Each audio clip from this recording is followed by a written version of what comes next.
Israel ने शनिवार यानी 26 अक्टूबर को ईरान पर हमला कर 1 अक्टूबर का बदला ले लिया। ईरान की राजधानी तेहरान में कई धमाके सुनने को मिले हैं। न्यूज एजेंसी एपी की रिपोर्ट के अनुसार ईरान का कहना है कि इजरायली हमलों ने इल्म, खुजेस्तान और तेहरान प्रांत में सैन्य ठिकानों को निशाना बनाया है, जिससे सीमित क्षति हुई है। तेहरान टाइम्स के अनुसार विस्फोटों के बारे में जानकारी अभी तक नहीं मिली है।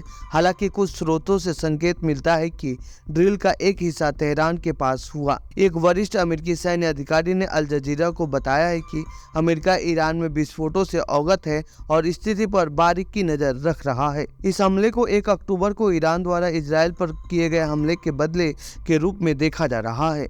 हालांकि इजराइल डिफेंस फोर्स और ईरानी मिलिट्री के अलग अलग दावे हैं। इजराइल का दावा है कि उसने एकदम सटीक निशाना बनाया है और ईरान का एयर डिफेंस सिस्टम तबाह कर दिया है।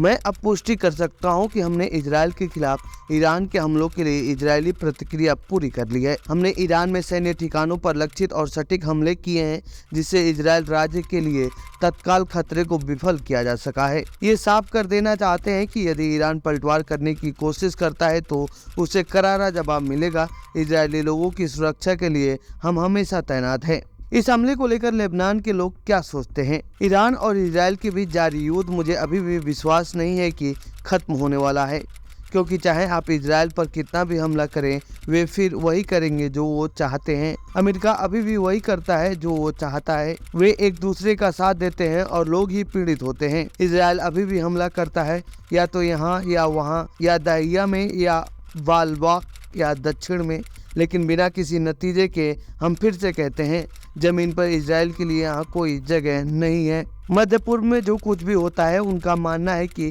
इसमें ईरान का हाथ है। इजराइल को डर है कि ईरान किसी भी इजरायली हमले का तुरंत जवाब दे सकता है। उन्होंने हवाई जहाज से साइप्रस की ओर भागने का फैसला किया, क्योंकि साइप्रस ईरान के सबसे नजदीकी बिंदु है। इस निकटता का मतलब है कि जवाबी कार्रवाई के लिए 7 या 10 दिन का इंतजार करने के बजाय त्वरित प्रतिक्रिया हो सकती है। स्वाभाविक रूप से इससे तनाव बढ़ता है और मध्य पूर्व में और अधिक संघर्ष और विस्फोटों की संभावना बढ़ जाती है। दोनों तरफ से तनाव कम होने के कोई संकेत नहीं है, क्योंकि इजराइल को हालात को शांत करने में कोई दिलचस्पी नहीं है। अगर ऐसा होता है तो यह बहुत पहले ही रुक गया होता। तो ये थी ईरान इजराइल के बीच जारी जंग से जुड़ी हमारी रिपोर्ट।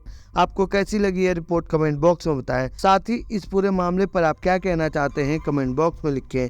बाकी देश दुनिया की खबरों के लिए बने रहे जनसत्ता के साथ। धन्यवाद।